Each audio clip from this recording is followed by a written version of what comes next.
Hello friends, আজকে আবার একটা নতুন রেসিপি নিয়ে আপনাদের সাথে হাজির হয়েছি। আশা করি আপনাদের এই ভিডিওটা খুব ভালো লাগবে। আজকের রেসিপিটা সকলের কিন্তু খুব পছন্দের রেসিপি। আমরা বাইরে কোথাও খেতে গেলে সাধারণত এই রেসিপিটাই অর্ডার করে থাকি। হ্যাঁ, আজকে আপনাদের সাথে কড়াই পনিরের রেসিপি শেয়ার করব খুব সহজ পদ্ধতিতে। একদম রেস্টুরেন্টের স্বাদে কিন্তু বাড়িতেই পাবেন। আর এটা করতে খুব একটা বেশি সময়ও লাগবে না, খুব চটজলদি কিন্তু হয়ে যাবে, আর খেতে কিন্তু একদম রেস্টুরেন্টের মতন স্বাদ আসবে। তার জন্য এখানে আমি দুটো মিডিয়াম সাইজের পেঁয়াজ নিয়ে নিয়েছি, 4টে টুকরো করে নিয়েছি।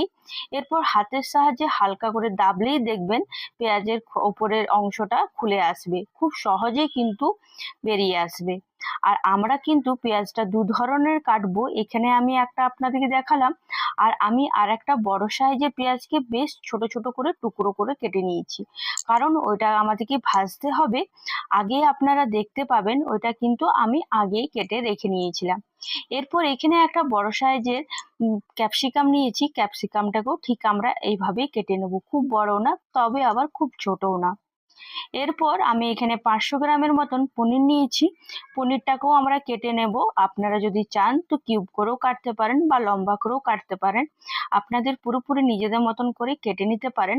আমি কিন্তু এখানে একটু অন্যরকম করে কাটবার চেষ্টা করেছি। কড়াই পনির আমরা সকলে কিন্তু কম বেশি সকলে খুব ভালোবাসি, আর এটা কিন্তু রুটি, পরোটা, লাচ্ছা পরোটা, নান সবকিছুর সাথে একদমই পারফেক্ট।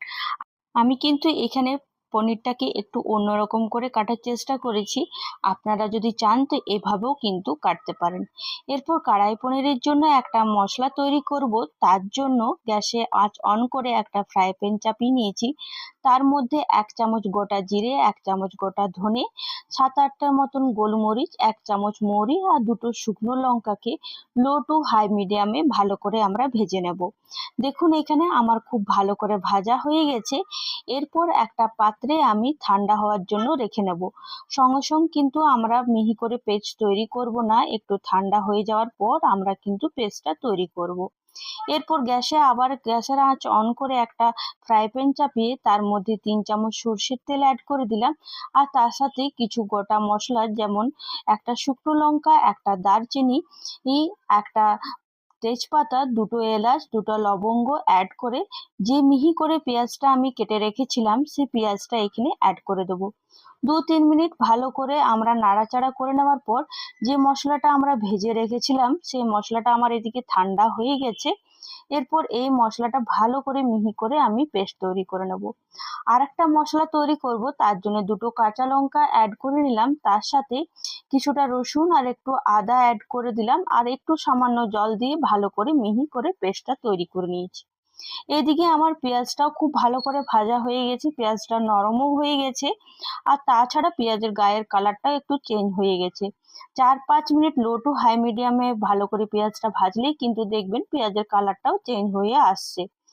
আর এরপর আদা রসুনের ভালো করে ভাজা, মানে আদা রসুনটা যে পেস্টটা দিয়েছিলাম সেটাও ভালো করে ভেজে নিলাম, আর তার সাথে সেই গন্ধটাও চলে গেছে, আর তার সাথে এই মশলার মধ্যে তেলটাও ছেড়ে দিয়েছে। এরপর দুটো মিডিয়াম সাইজের আমি টমেটো নিয়েছি, টমেটোকেও ভালো করে মিহি করে পেস্ট তৈরি করে এই মশলার মধ্যে অ্যাড করে দেবো। আপনারা চাইলে টমেটোটাকে বেশ ছোট ছোট করে কেটে উপরে কিন্তু অ্যাড করতে পারেন বা পেস্টও অ্যাড করতে পারেন। এরপর আমি 4 মিনিটের জন্য ঢাকা দিয়ে দেবো একদম লো টু হাই মিডিয়ামে। আর একদিকে ফ্রাই প্যান চাপিয়ে তার মধ্যে 1 চামচ সর্ষের তেল অ্যাড করে দিলাম, আর তার সাথে একটু বাটার, পুরোপুরি কিন্তু অপশনাল, বাটারটা না দিলেও চলবে। এরপর যে পনিরটা কেটে রেখেছিলাম সেই পনিরটা অ্যাড করে দেবো, আর তার সাথে ক্যাপসিকাম আর পেঁয়াজটাও অ্যাড করে দেবো। আমরা কিন্তু এখানে হাই ফ্লেমে ভালো করে নাড়াচাড়া করে নেব, বেশিক্ষণ না, 2-3 মিনিট ভালো করে নাড়াচাড়া করলে দেখবেন পেঁয়াজটা বা ক্যাপসিকামটা একটু নরম হয়ে আসছে। আমাদেরকে খুব যে ভালো করে ভাজতে হবে তা কিন্তু মোটেও না। দেখুন এখানে আমার একটু 2-3 মিনিট হয়ে গেছে, ভালো করে আমি নাড়াচাড়া করে নিলাম।